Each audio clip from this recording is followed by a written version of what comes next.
At ease. It's your boy Soul Immortal.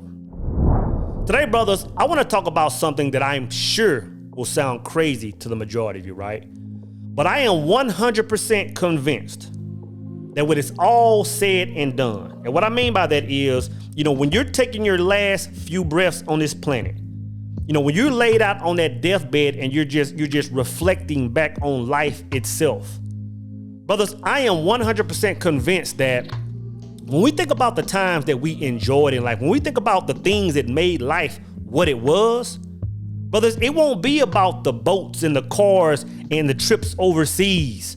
It won't be about the baddies we entertain on the weekend, brothers. It's gonna be about the hard times. What made life what it was, brothers, is gonna be about the trials and the tribulations.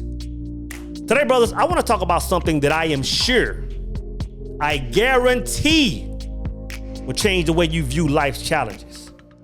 Today, brothers, I want to talk about your relationship with adversity.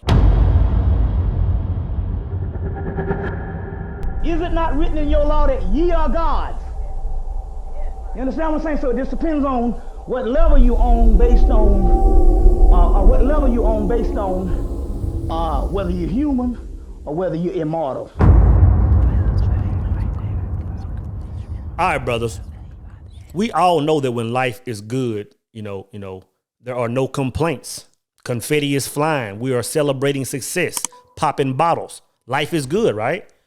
But what truly defines a man is the way he moves, the way he thinks, the way he operates when he's going through life's challenges. And I'm telling you, brothers, when you're going through life's challenges, there are two watchwords that I want you to take away from today.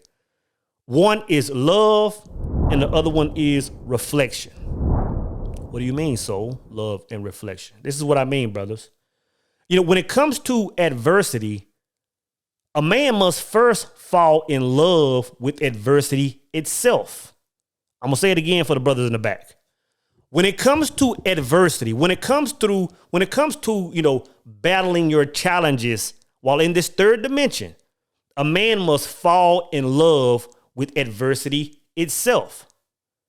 In other words, how boring would this life be if there were no challenges?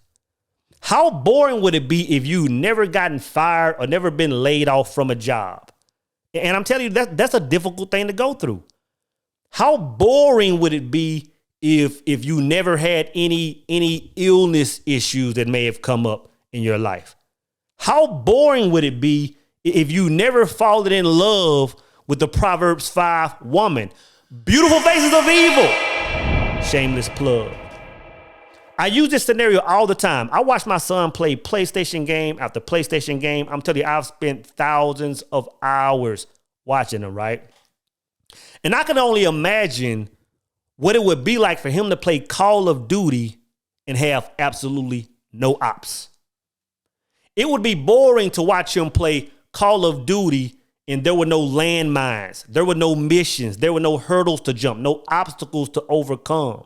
So the first thing is, brothers, you have to fall in love with adversity, just knowing that life itself would almost be pointless without them.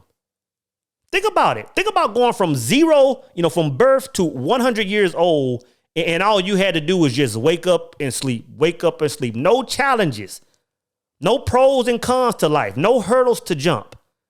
Man, it would suck, man. It would suck. But to fall in love with adversity, this is what you have to do, man. You have to understand what adversity represents.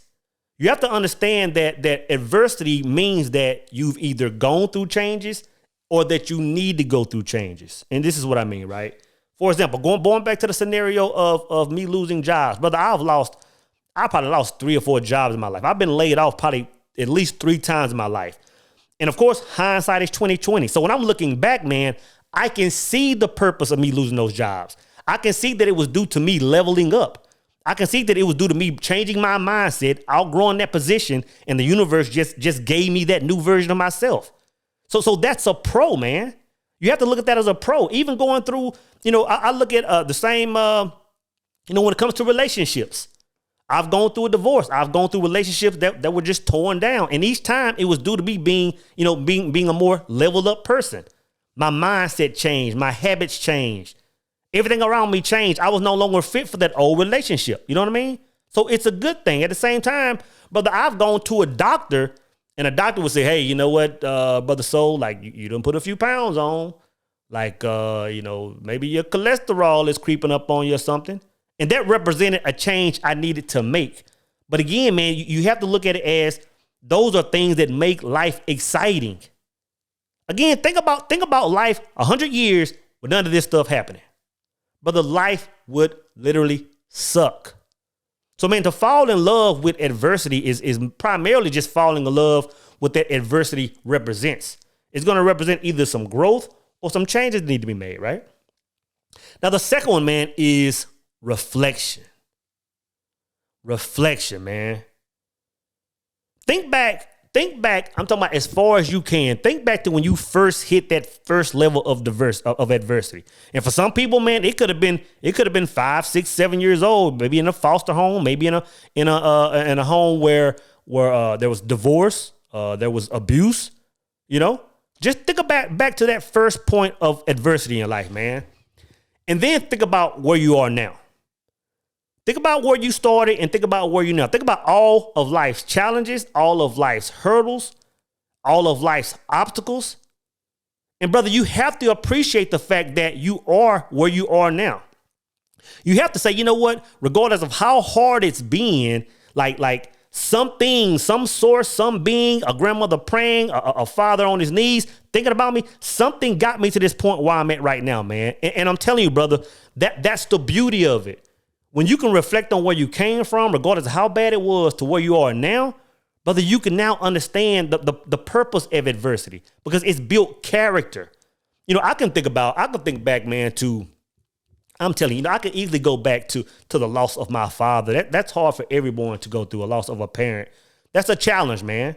Growing up without a mother or a father, brother, that's a challenge. Even in the healthiest households, that's going to be a challenge. But I can think back to even as an adult, some primary challenges. I can remember going through back when I was, in the military, spending some time in the desert, man. I can remember taking trips to Crete to Balad, making parts runs every few days, brother. And I was sure for a small period of time, man, I was like, you know what? Odds are this is going to be the strip of road that I lose my life on. I was seeing people getting killed. I was seeing all type of things taking place. And I had to accept the fact that, this could possibly be, my last trip, my last day on the planet, brother. That was hard, but I'm telling you, man, it built so much character in me, man. It's crazy. I can always go back to 2009 when I was at the bottom of the bottom. Brother, it was difficult. But brother, that was the pivotal point in my life.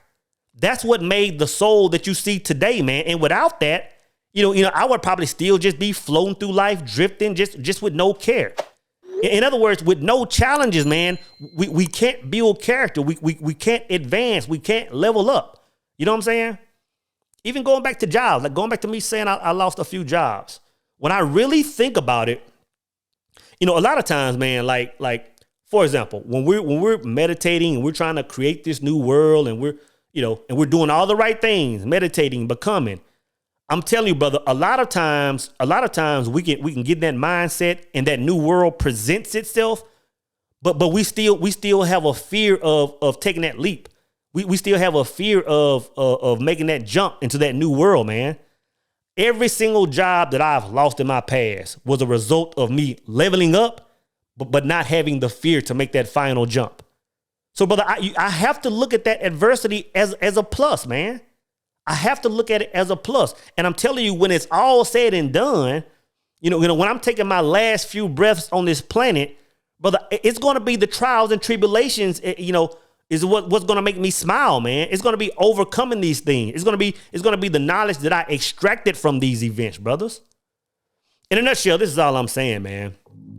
Through life, you're going to have some good times and bad times. And when things are good, brothers, I'm telling you, it's easy for us to coast through life. It's easy for us to toss confetti and rice. It's easy for us to get online and brag about our successes. But brothers, I'm telling you, if you live long enough, you will see adversity. And I'm telling you, the way a man is defined what truly makes a man, the joy that you're going to get from this world, brother, is how you handle it, how you approach it, how you manage your diversity. And I'm telling you, man, you first have to fall in love with it. When you see troubles coming your way, brothers, don't get sad. Don't let something throw you off your square. Don't let things change you emotionally. Stay square, brother. Fall in love with that adversity and extract from it. And after that, man, just reflect, man. When times get hard and you think about clocking out, you think about taking your life, you think about throwing in the towel, brothers, just look back to the days of your youth, man. Think about all the BS you went through when you couldn't see getting to the point you are now. Think about all the wins and successes that you had after the adversity. I'm telling you, brothers, it's all about how you see it. It's all about your relationship with adversity.